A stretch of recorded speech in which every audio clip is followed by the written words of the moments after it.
Selamat pagi kepada semua jemaat di sini maupun yang di rumah. Ya, ini bukan masih Yong Hee Fat Choi gitu ya. Tapi ini jasnya orang Tionghoa gitu. Artinya boleh dipakai kapan saja, nggak mesti Imlek gitu ya. Begitulah. Oke, jemaat yang dikasihi Tuhan. Ya.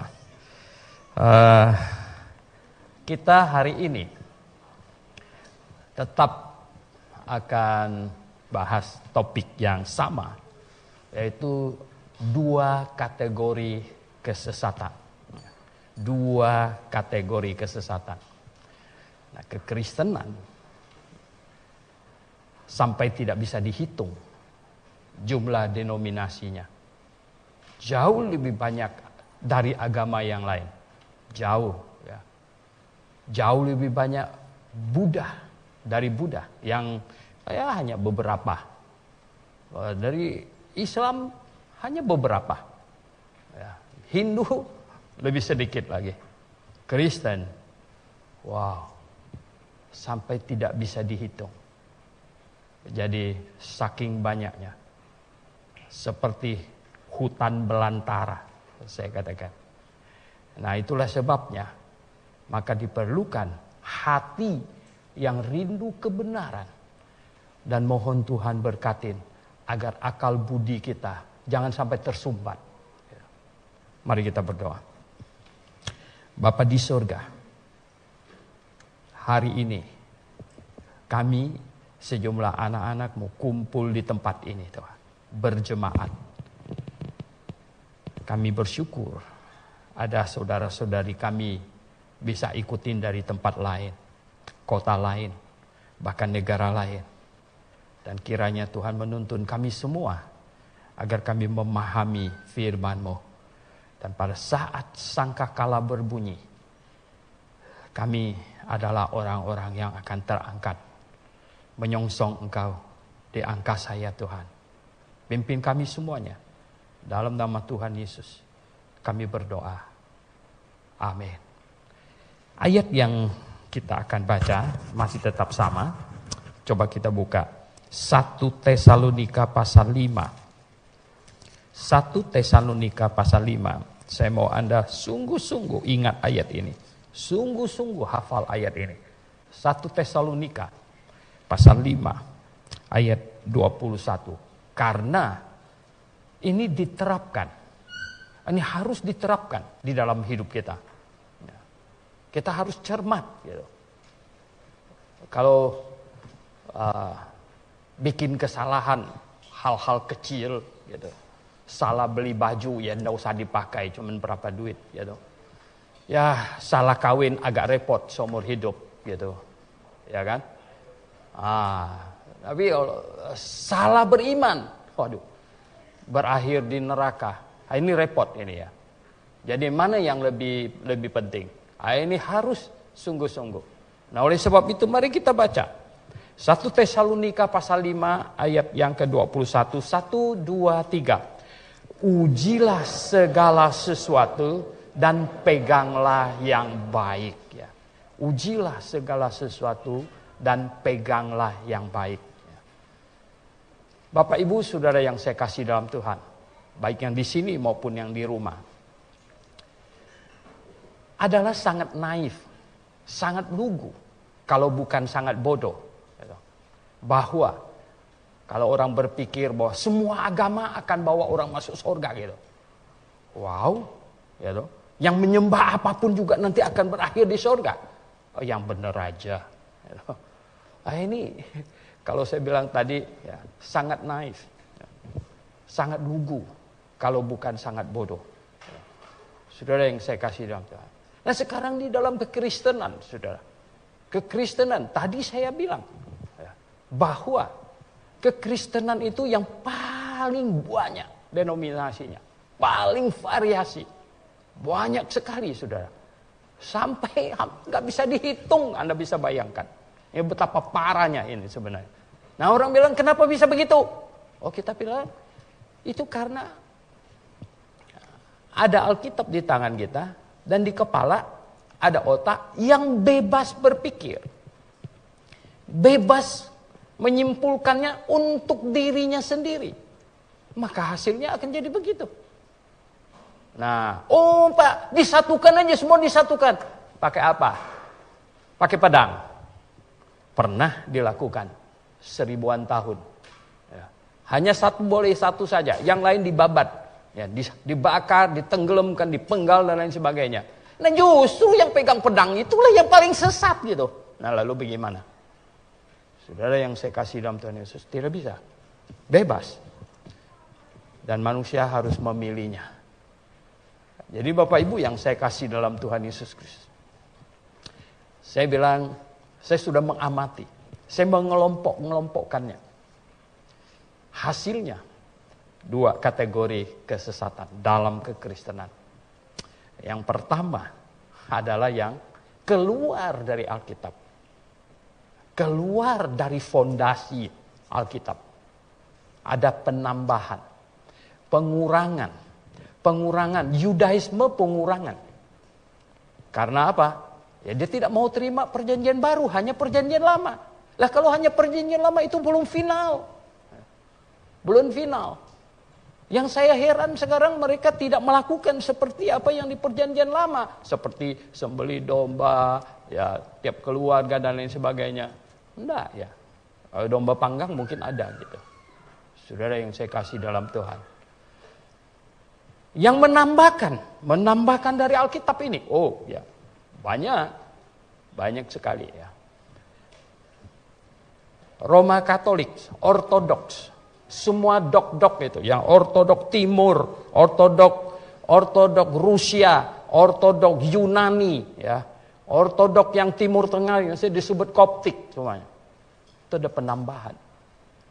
Penambahan apa?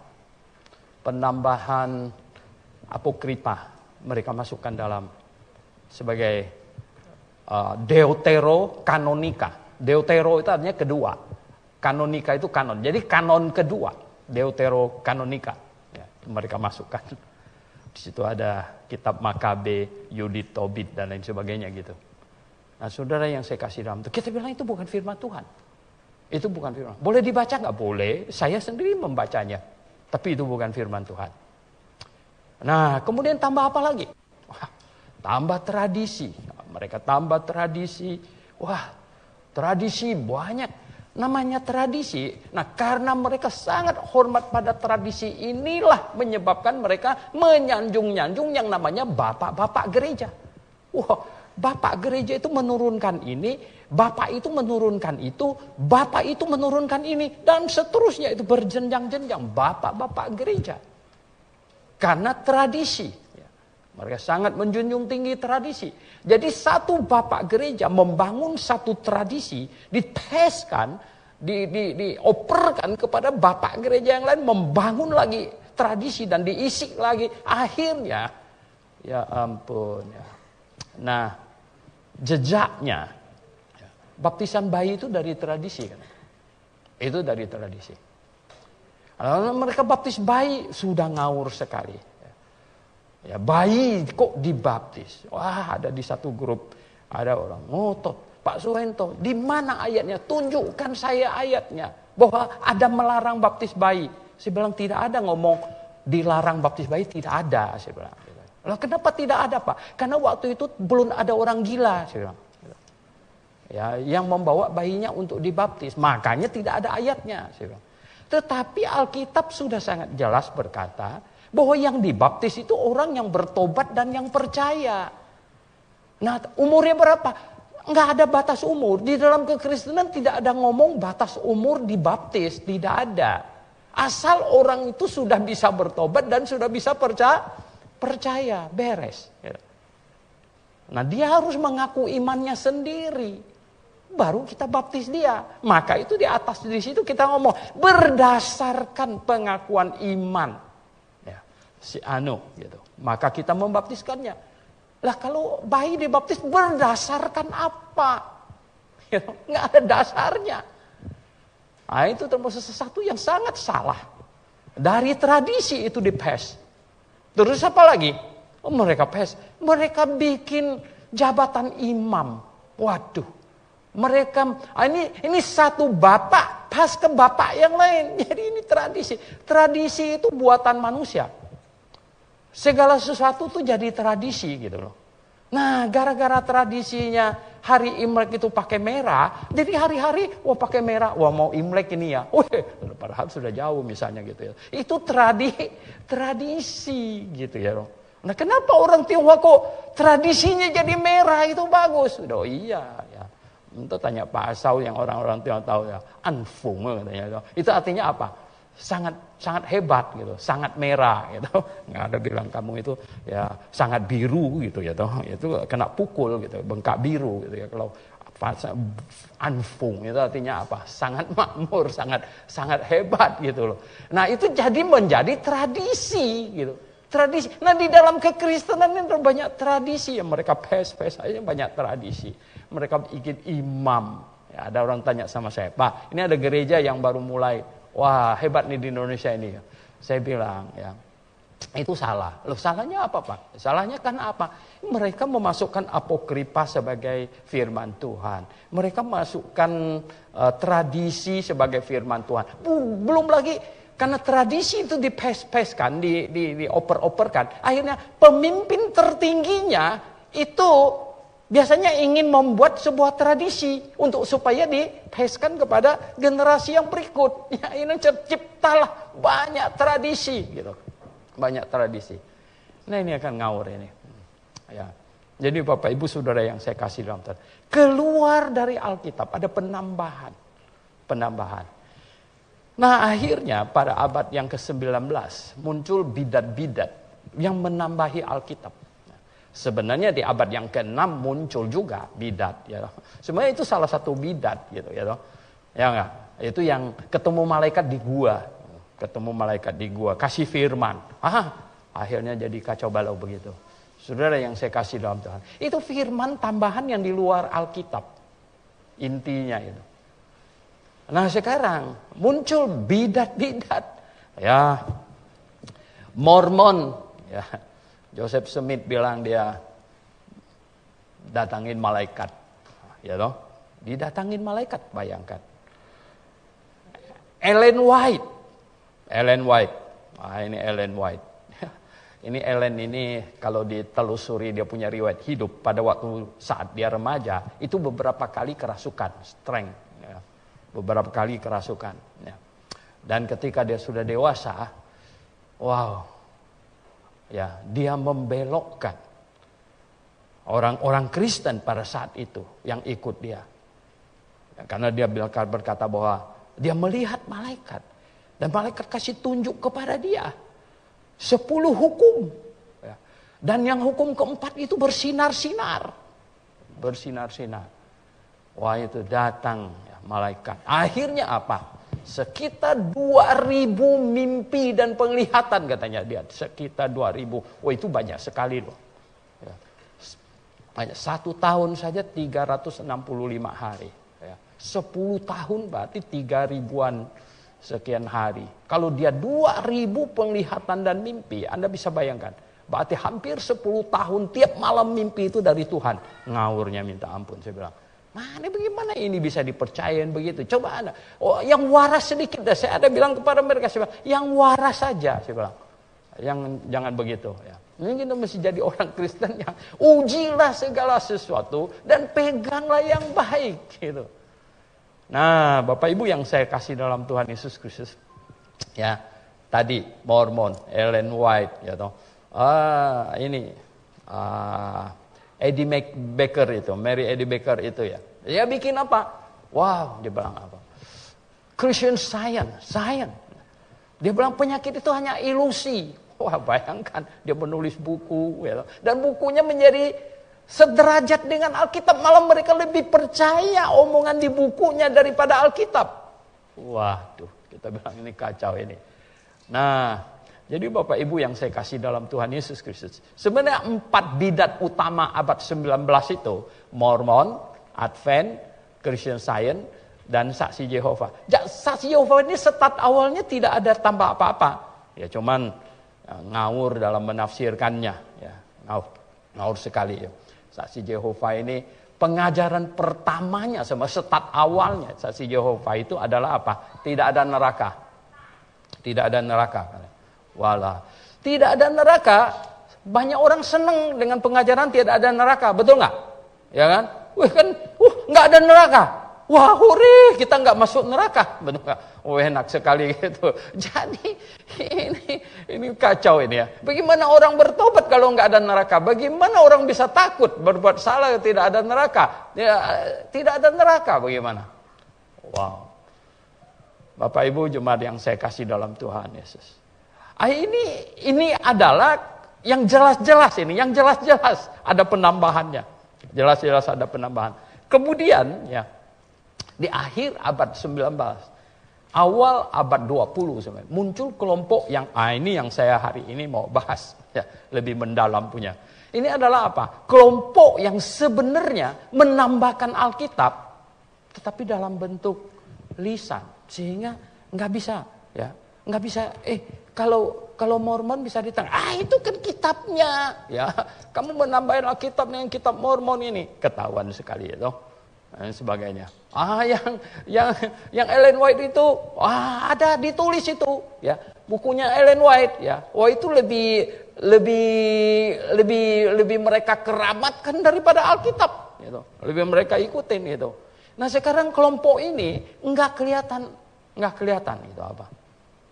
Anda pasti tahu saya maksudkan kelompok apa. Gitu. Wow. Nah, start awalnya sebenarnya ini sangat ini. Sangat susah untuk dilihat, lebih sulit sebenarnya, lebih sulit ya toh.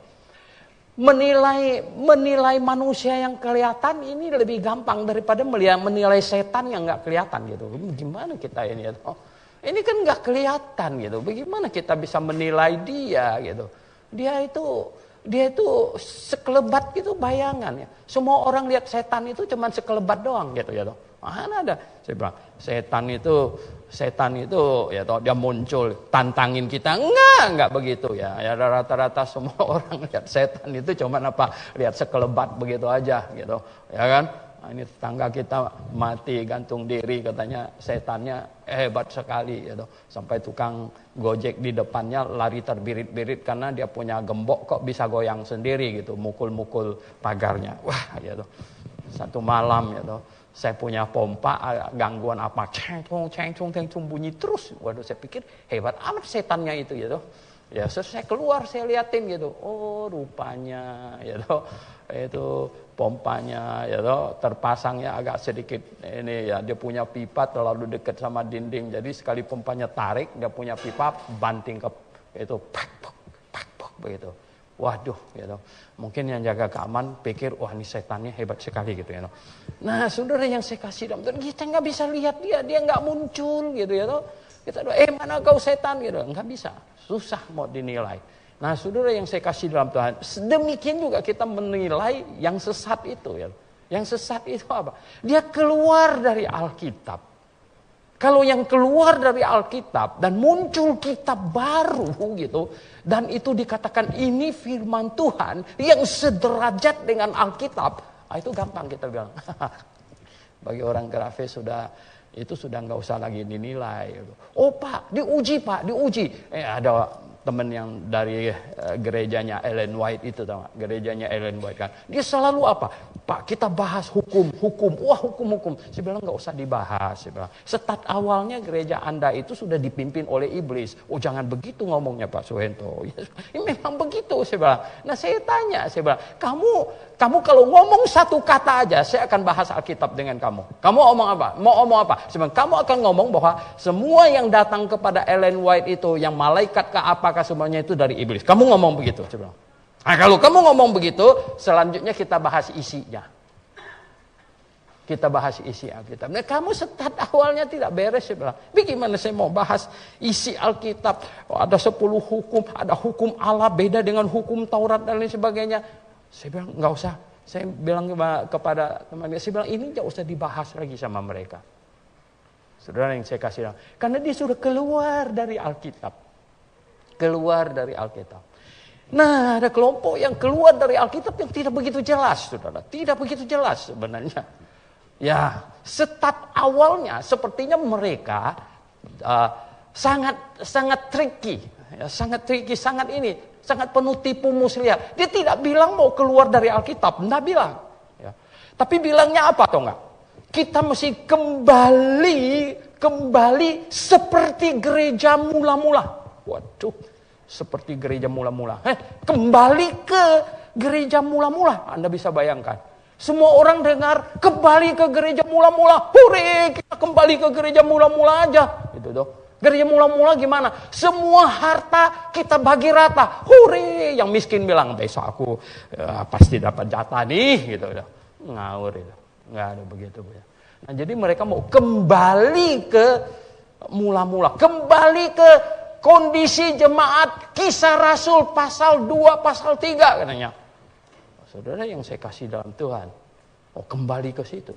Saya bilang, banyak orang Kristen tidak mengerti ya, bahwa orang Kristen start awal di Yerusalem itu bukan Kristen, bukan gereja standar yang benar. Orang bilang, mengapa begitu bahasa itu? Saya bilang begini, ya, itu gereja start awal. Gereja start awal. Manual booknya belum selesai. Ya, buku petunjuknya itu belum selesai. Baru dalam menginspirasikannya. Makanya mereka itu hantam sana, hantam sini sebenarnya. Semangatnya ada. Ya. Masih ada sedikit bau-bau Yudaisme? Iya. Ya. Masih ada bau-bau Yudaisme. Sampai di Kisah Rasul pasal 21. Paulus hampir menyelesaikan pentahiran di bait Allah. Waduh. Orang bingung dengan saya. Bilang, puji syukur kepada Tuhan. Tahun 70 Tuhan hancurkan bait Allah. Dan taruh satu gedung yang gak gampang untuk bisa dipindah. Ya, taruh satu gedung di situ. Ya kenapa? Lah kalau bait Allah tidak dihancurkan, kekristenan makin ngawurnya akan makin kacau. Pasti. Ya kenapa? Lah sekarang Kristen itu gampang. Ini kalau Anda tidak berdiri teguh, berdiri mantap, penuh pengertian, itu gampang dipengaruhi kiri kanan, gampang. Ya. Anda Kristen di Indonesia ini apa tahu nggak? Waduh, saya bilang, saya melihat ya, 2 saja pemakaian kata, ini jelas-jelas dipengaruhi oleh tetangga kita punya. 2, apa itu? Shalom, ya, sama ibadah. Shalom sama ibadah. Saya bilang, saya ini percaya Tuhan sejak tahun 70-an. Sampai tahun 80-an ke atas, sampai itu belum ada orang Kristen naik ke atas mimbar ini teriak Shalom gitu. Belum ada. Ya. Dan tidak ada yang menyebut hari Minggu, kalian ibadah jam berapa? Nggak ada waktu itu, nggak ada orang tanya begitu. Nah kalau orang Kristen dulu kok lebih pinter. Lalu kenapa itu bisa muncul macam begitu? Lah, gini. Ya, ceritanya sebenarnya yang para murtadin itu yang dari sebelah masuk ke sini. Sebelum mereka jadi Kristen, mereka terpeleset saja alhamdulillah nggak jatuh gitu kan. Gitu. Ya, setelah kita asal mimba apa? Assalamualaikum ya warahmatullahi wabarakatuh. Ya, itu kan sedikit-sedikit mereka itu kan. Karena apa? Karena mereka dari bisa omong itu sudah menyebut begitu. Sudah biasa begitu. Nah sekarang tiba-tiba mereka jadi Kristen. Masa dia terpleset? Alhamdulillah. Nanti temannya bilang, kau kan sekarang udah jadi Kristen. You know? Nah sekarang mau apa? Terpleset, haleluya. Gitu kan. Udah ganti. Nah kan jadi gimana ini? Ya, naik ke atas mimbar, masa dia ini lagi ya toh? Ngucap yang lama. Sekarang mereka cari-cari gantinya apa? Gantinya apa ini? Gantinya selamat malam kayaknya belum begitu mantap gitu. Selamat pagi belum begitu mantap. Dia cari-cari. Yang paling mantap bisa jadi pengganti Shalom. Mestinya ditambah Alaikum. Ini. Nah, kemudian apa? Ibadah. Aduh, saya bilang orang Kristen kok jadi ini gara-gara di televisi, rumah ibadah orang Hindu, rumah ibadah orang Muslim, rumah ibadah orang Buddha. Jadi yang Kristen apa? Rumah ibadahnya orang Kristen. rumah ibadahnya. Lama-lama orang Kristen yang tidak mengerti kebenaran jadi bingung, ya. Jadi kalian ibadah seminggu berapa kali?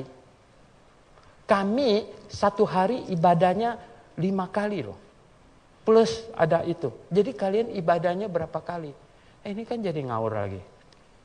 Ini mengacaukan. Orang Kristen hari Minggu seperti sekarang ini bukan ibadah. Enggak ada. Karena ibadah orang Kristen itu sudah bersifat rohani. Sudah terjadi sepanjang waktu. Jadi tidak di hari Minggu jam segini ibadah lagi gitu. Ini harus dimengerti. Kita jangan dipengaruhi oleh tetangga gitu loh. Nah orang yang bisa dipengaruhi oleh orang lain itu karena dia tidak paham sekali dengan imannya. Maka dia udah gampang dipengaruhi gitu. Kalau kita paham betul dengan iman kita, nggak gampang dipengaruhi. Ya ada yang mau datang pengaruhi, kita yang balik mengajar mereka, ya kan? Kita yang balik mengajar mereka. Mereka bilang, Pak Suhento kok nggak pernah sebut shalom. Saya bilang, nah saya pass ke dia. Ada mereka yang dari berbagai grup, akhirnya dia japri saya, shalom Pak Suhento. Saya bilang, Maranatha. Kemudian saya pass ke dia. Oh, sorry Pak, katanya. Oh ya, oke. Nah, kita mengajar mereka, bukan dipengaruhi oleh mereka. Karena kita orang yang mengerti, gitu loh. Orang yang mengerti mengajar orang yang tidak mengerti. Jangan kebalik-balik begitu, ya. Masa sampai di sekolahan, anak kita ke sekolahan, nanti balik kok dia ngajar gurunya. Kalau kita lihat, loh, wah ini mesti tarik keluar anak saya. Gurunya lebih bodoh dari anak saya, bagaimana dia sekolah di situ lagi gitu. Saudara yang saya kasih dalam tanda, no. Ya, kita mesti mengerti. Kita orang yang mengerti kebenaran. Saya kasih tahu. Nah, mereka ada satu kelompok orang Kristen bilang mau kembali ke kehidupan orang Kristen mula-mula Kisah Rasul pasal 2 pasal 3. Kenapa? Melihat hebat sekali, atau Petrus sampai di gerbang indah di situ ketemu orang yang dari kecil tidak bisa jalan, lumpuh. Emas perak aku tak punya, katanya. Sekarang apa yang aku punya itulah yang aku berikan kepadamu. Bangkitlah. Wah, berjalan. Hebat ya semuanya. Kalau kita kembali ke masa itu, katanya, kalau kita kembali ke masa itu hebat sekali. Terus terang malu juga. Dulu waktu saya masih anak remaja, kepingin juga macam begitu. Itu seru sekali ya.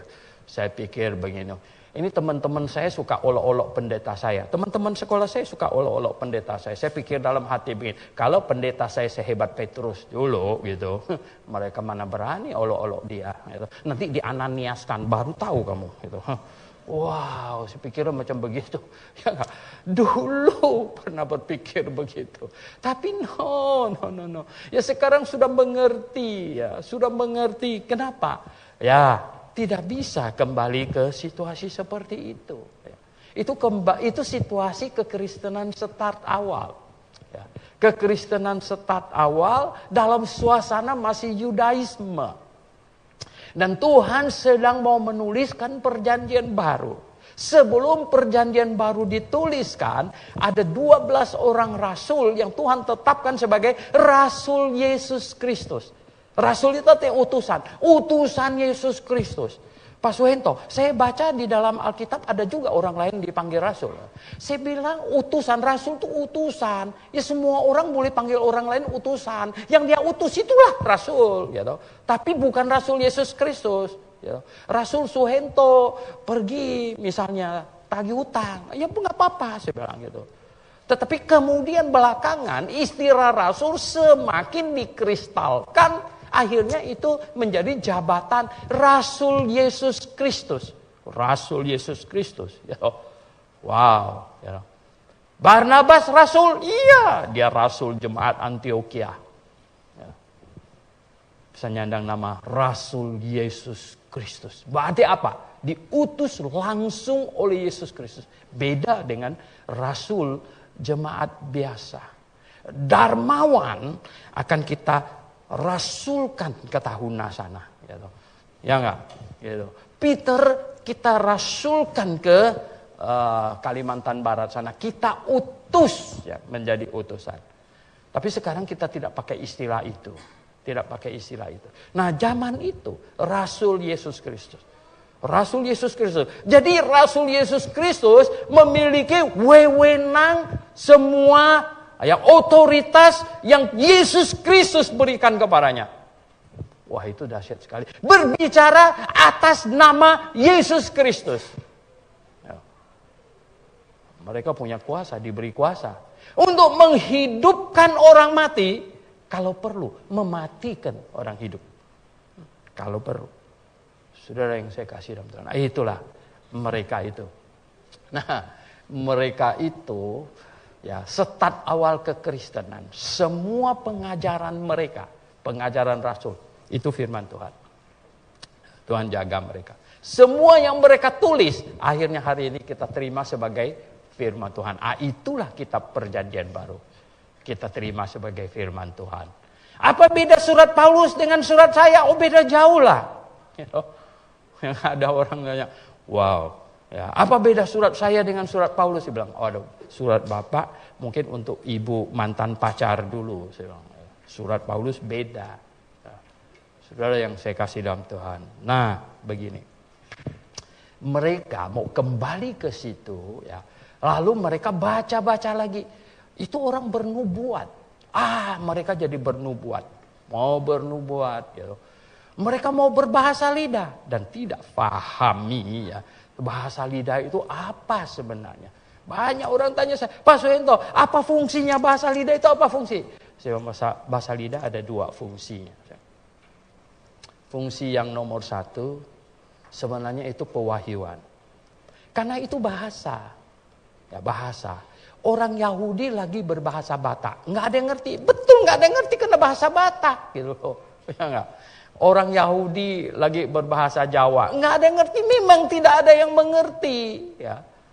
Tapi kalau diterjemahkan. Ada arti nggak kalau diterjemahkan? Ada.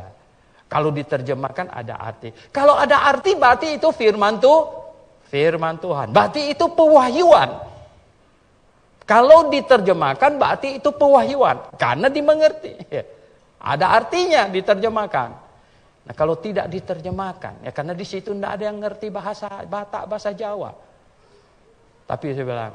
Fungsi bahasa lidah yang kedua adalah. Untuk meningkatkan iman. Oleh sebab itulah ada ayat yang berkata. Di dalam 1 Korintus 14. Bahasa lidah itu untuk mereka yang tidak beriman. Bukan untuk orang yang tidak beriman. Tidak beriman. Anda bisa bayangkan. Tadinya mungkin tidak begitu yakin. Tidak begitu beriman. Tiba-tiba dia ngomong. Wala. Tak bisa dikendalikan lagi itu. Wow. Ini fenomena supranatural. Nggak ada yang ngerti di situ. Karena dia memang. Mungkin dia ngomong bahasa Jepang. Yang nggak ada yang ngerti gitu ya. Tetapi itu setidaknya menguatkan dirinya. Kenapa? Ada sesuatu yang luar biasa terjadi pada dirinya. Supranatural. Jadi pewahyuan dan untuk meningkatkan iman. Saya bilang, tetapi setelah pewahyuan Alkitab selesai, setelah pewahyuan firman Tuhan selesai, maka 2 fungsi itu sudah tidak lagi. Baik pewahyuan, sudah cukup kok, mau tambah pewahyuan lagi bagaimana? Kalau ditambah lagi itu namanya belum cukup. Belum sempurna, makanya perlu ditambah. Ada mereka bilang, Pak Suhento katanya, itu tidak ada penambahan Alkitab. Tidak ada. Tetapi itu ada penambahan informasi baru. Waduh, wah itu dia. Itu dia masalahnya. Informasi itu firman Tuhan atau bukan? Firman Tuhan sih. Itu dia, saya bilang, itu dia. Jadi informasi baru, firman Tuhan, firman. Kalau kita rekam, kita dengar ulang-ulang lagi, itu firman Tuhan. Sederajat nggak dia dengan Alkitab? Wow.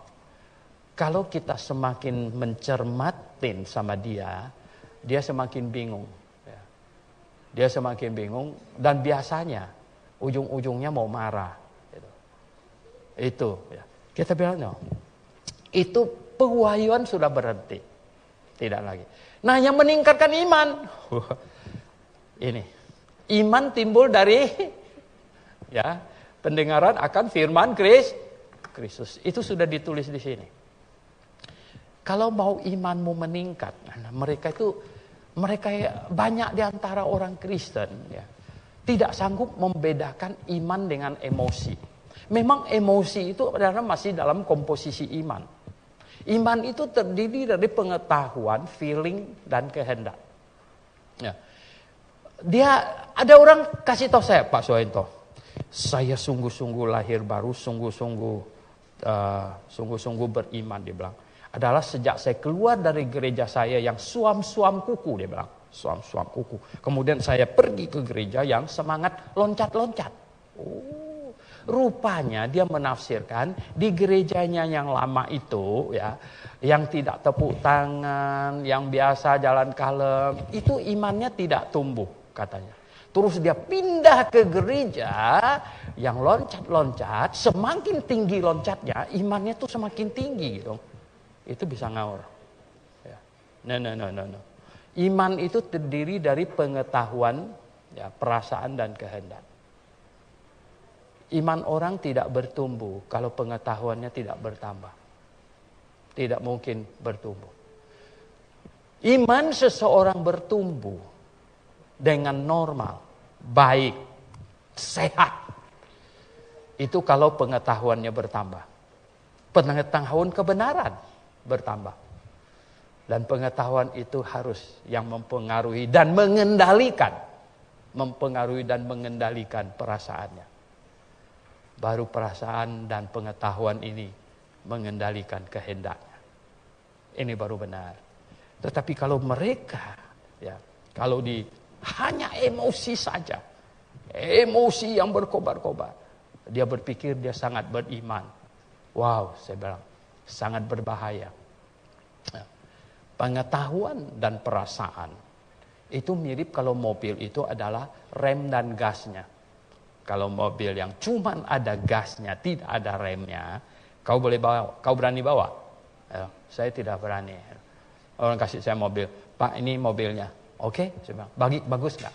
Kadang-kadang kita ke daerah kan sewa mobil. Kalau yang punya mobil yang gini, remnya tidak begitu pakem Pak, tapi gasnya oke sekali gitu. Waduh. Jadi bagaimana? Kau berani bawa nggak?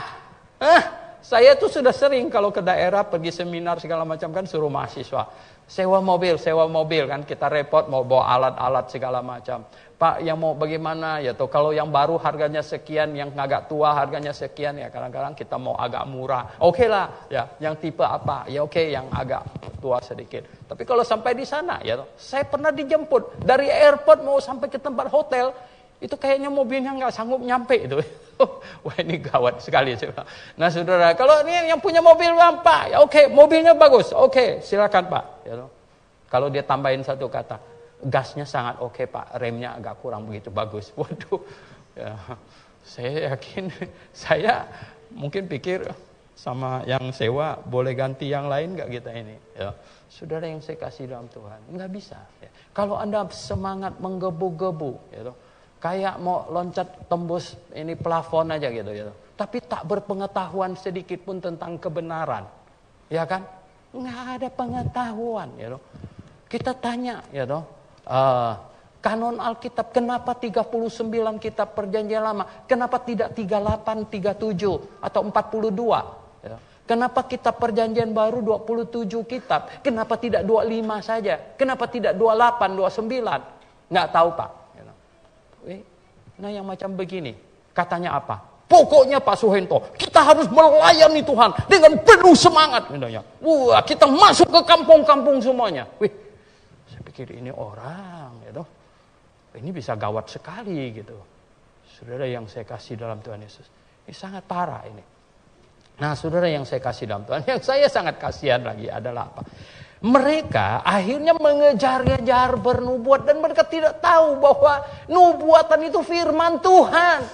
Ada lagi orang yang bilang, Pak Soento, kalau waktu Alkitab belum selesai ditulis, nubuatan itu pewahyuan. Sekarang setelah Alkitab selesai ditulis, nubuatan bukan firman Tuhan lagi. Waduh, saya jadi susah jelasin orang macam begitu ya. Ya. Lah kenapa dulu nubuatan firman Tuhan, sekarang nubuatan kok jadi Sebenarnya yang sekarang nubuatan yang sekarang itu, yang kalian terima itu, kalian anggap itu dari Tuhan apa bukan? Iya, dari Tuhan. Lalu bukan firman Tuhan? Bukan. Coba ulangi. Dari Tuhan, oke? Oke. Bukan firman Tuhan, oke? Dia mulai bingung sedikit. Oh ya, dari Tuhan mestinya apa? Firman Tuhan. Agak sedikit koslet ini. Jadi gimana ini? Jadi kita sebenarnya gini ya, kalau ketemu muka saya lebih gampang gitu. Kalau di chat di WA tuh kita belum jawab, orang lain nyalak lagi. Kadang-kadang saya stopin. Kalian diam dulu, saya bilang, saya ini mau beresin dia, gitu kan. Kita tanya, oke, Wahyu ya. Kan katanya gini, saya bilang, loh kalau masih ada kamu percaya mimpi nih, masih ada mimpi dari Tuhan, berarti ada firman Tuhan dong di dalam mimpi. Oh enggak Pak, enggak. Kita tidak menambahin Alkitab. Oh iya, tidak menambahi Alkitab. Tapi kau percaya mimpi kamu dari Tuhan, oke? Oh ya, mimpinya dari Tuhan, oke. Kita diam dulu sebentar, ya toh? Dari Tuhan, mimpi kamu dari Tuhan, oke? Ya, sama dengan mimpinya Yusuf dari Tuhan, oke? Ya, jadi mimpi Yusuf dari Tuhan, firman Tuhan. Oke, mimpi kamu dari Tuhan, bukan firman Tuhan. Enggak, firman Tuhan dong, Pak. Oh, firman Tuhan. Nah, jadi mimpi Yusuf firman Tuhan, mimpi kamu firman Tuhan. Oke, mimpi Yusuf ditulis kau. Mimpi kamu lisan. Jadi kamu firman Tuhan lisan yang kau pegang sekarang dan sederajat dengan Alkitab. Kau mimpi lagi bercumbu dengan perempuan cantik misalnya gitu. Ngawurnya minta ampun ya toh. Disiarkan ke seluruh YouTube segala macam, ya enggak? Pemimpin gereja lagi gitu. Ini kan sangat menyesatkan gitu. Sangat menyesatkan gitu. Ini ada penambahan firman Tuhan. Tidak nyata, tidak jelas. Ada kitabnya gitu. Yang gampang untuk kita tunjuk dan kita pegang, kita show. Nih, enggak. Tapi mereka bilang apa? EGW bilang apa? 2.000-an mimpi dan visi dia terima. 2.000-an. Wah, 10 tahun aja 3.600-an hari. Ya enggak? Dia terima 2.000. Ya enggak? Berarti sekitar 8 tahun tiap malam menerima. Wih, dia mimpinya. Hebat amat ini. Ini enggak benar. Ini sudah kacau sekali ya. Saya bilang ini orang, Anda boleh lakukan banyak hal di dunia ini yang enggak pakai akal budi. Tapi beriman tolong pakai akal budi. Kenapa? Karena efeknya tuh jauh lebih berat. Gitu. Efeknya jauh berat. Gitu. Ya. Saya ada beli beberapa baju yang saya enggak bisa pakai. Saya mau bilang, entar deh pelan-pelan saya ada waktu saya perbaiki. Gitu. Ya. Tahu nggak apa? Saya lihat di namanya belanja sekarang pakai online tuh agak gawat gitu. Kelihatannya bagus gitu ya. Ayah model kayak begitu gitu, model begitu ya. Nggak tahu lagi lengan panjang apa lengan pendek. Tapi saya lihat harganya lumayan murah. Saya suruh Nana beli deh. Dia beli sekali datang. Wah, itu kan baju yang dipakai oleh mereka yang dasteran itu. Aduh, ya saya bilang, ya nggak. Waduh, saya bilang. Setelah saya buka, saya lihat lengan panjang lagi segini gitu. Waduh, yang panjangnya segini gitu. Wah, saya bilang salah nih. Ya udah, saya mau bilang, tadi saya ada waktu nanti saya perbaiki pelan-pelan. Salah baju tidak apa-apa. Ya, habis duit ya. Sekian ratus ribu. Ya, percuma. Kalau salah beriman, sudah masuk ke neraka. Emangnya bisa balik lagi. Ya, kecuali kamu percaya, ya, Charles Russell bilang nggak ada neraka, dia bohongin orang, ya. Nggak ada neraka, gitu. Nggak ada neraka. Nanti masuk ke sana baru tahu ada. Waduh, gimana ini? Ternyata Charles Russell bohongin saya. Wah, ada neraka gitunya. Gimana ini? Saudara yang saya kasih dalam Tuhan kan tahu bisa keluar lagi dari situ, gitu. Saudara yang saya kasih dalam Tuhan Yesus Kristus. Alkitab, ya. Jelas ini satu-satunya firman Tuhan. Satu-satunya firman Tuhan.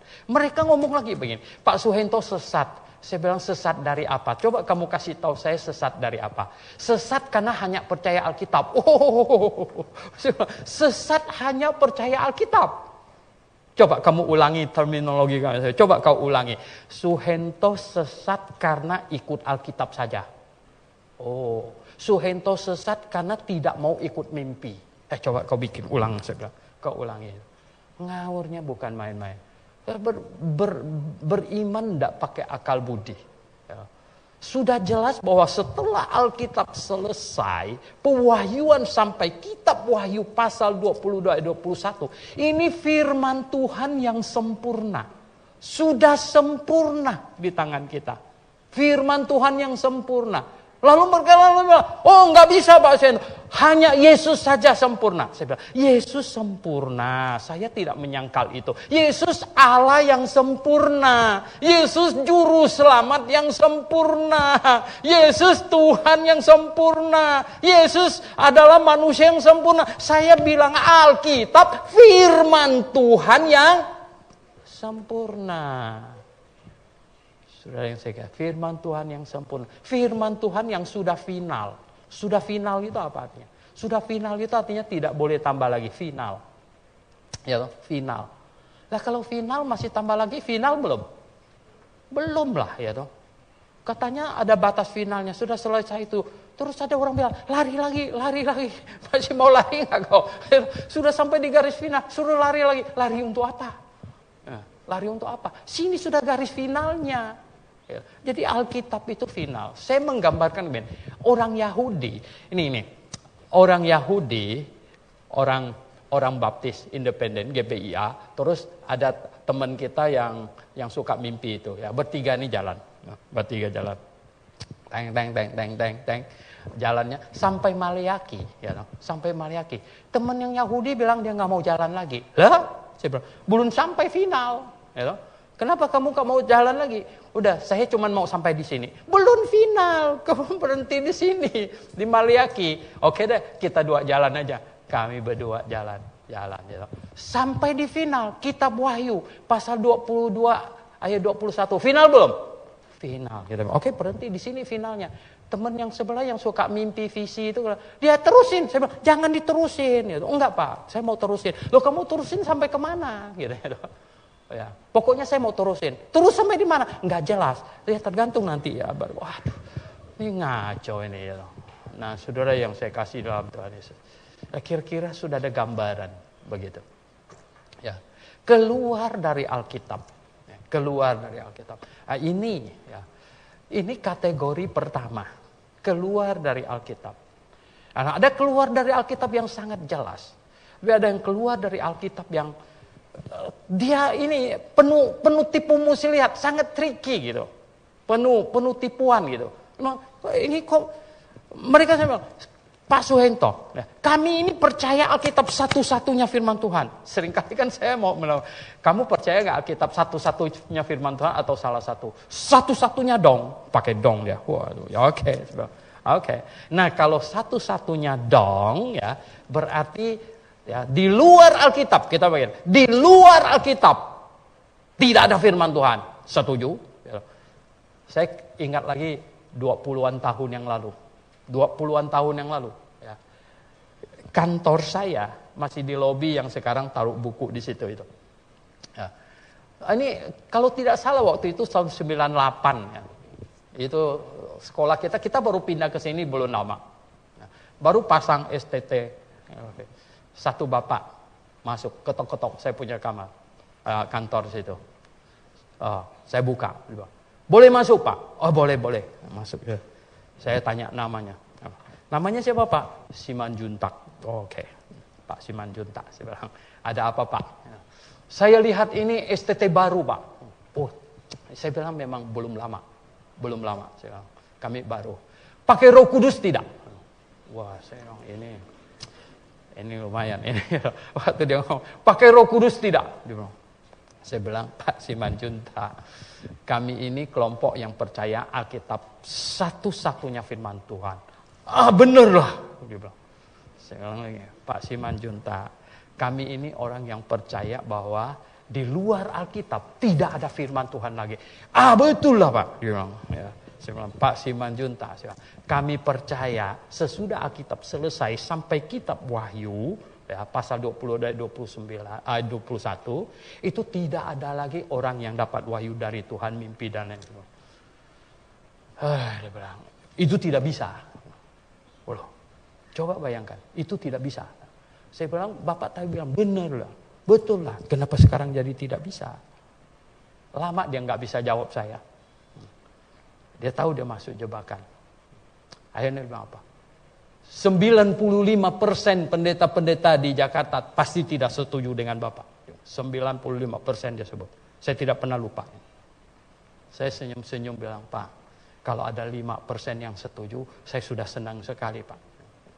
Kan tinggal 5%. Akhirnya dia cuma, kalau gitu saya permisi. Ya permisi. Dia. Saudara yang saya kasih dalam Tuhan Yesus. Coba bayangkan. Alkitab satu-satunya firman Tuhan. Satu-satunya. Tidak ada firman Tuhan lagi. Ada orang, dia bawa perempuan. Temannya bilang, oh ya, ini siapa? Ini istri saya, satu-satunya. Oh, istri saya satu-satunya. Kok lain waktu lagi, lihat dia bawa cewek. Oh, ini siapa? Ya, tahu sama tahu lah. Oh, jadi yang dulu itu, yang agak tua itu istri, satu-satunya. Satu-satunya. Nah yang ini tahu sama tahu lah katanya. Gitu. Jadi itu kira-kira macam begitu. Alkitab satu-satunya firman Tuhan.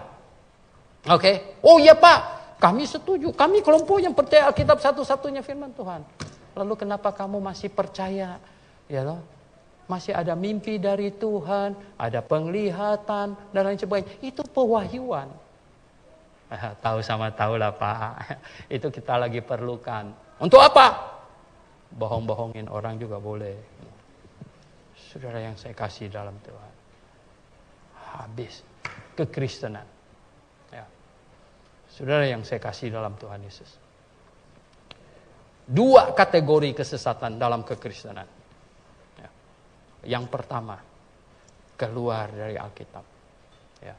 Tidak setia pada istri pertama. Tidak setia kepada Alkitab satu-satunya firman Tuhan. Dari Kejadian sampai Wahyu 66 kitab. Tidak setia.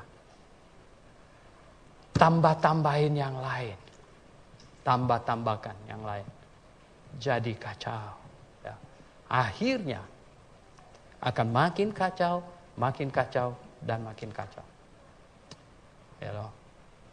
Akhirnya kita lihat makin gila. Ya.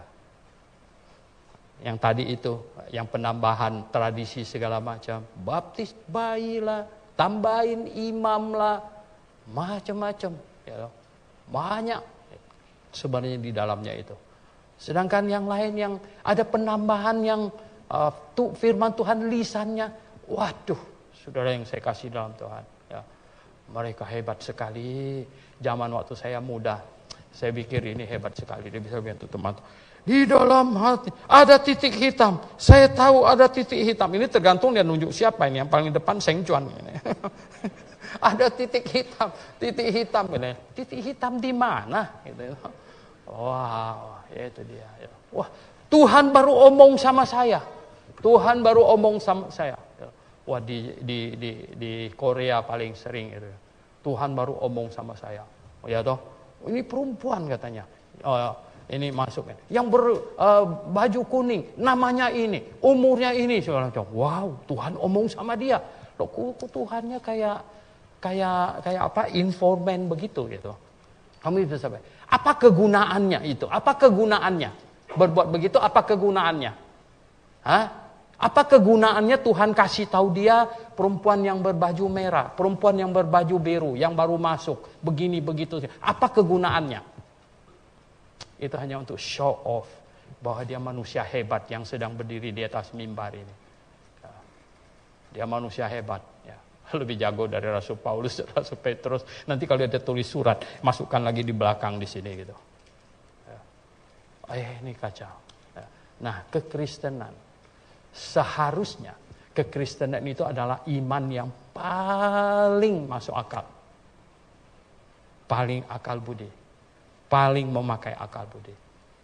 Nah, itulah sebabnya di dalam Alkitab ada ayat yang kita baca. Ujilah segala sesuatu.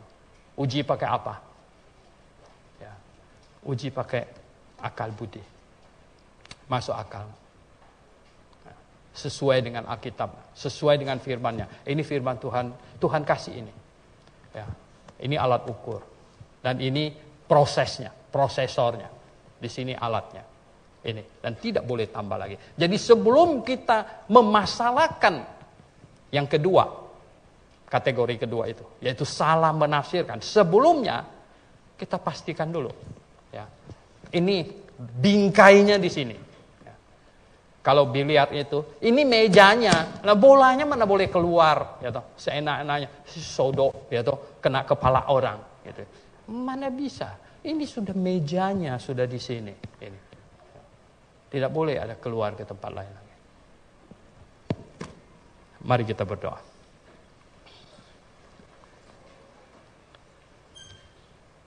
Jemaat yang dikasihi Tuhan di sini maupun yang di rumah, kekristenan sedemikian banyaknya denominasi. Sungguh mengerikan. Mengerikan. Oleh sebab itu, kalau Anda ingin selamat, maka Anda harus sungguh-sungguh mencari kebenaran. Sungguh-sungguh berpikir. Sungguh-sungguh menyelidiki, menguji tiap-tiap pengajaran, sehingga Anda dapat memilih yang benar, dan saya tambahkan tugas untuk Anda.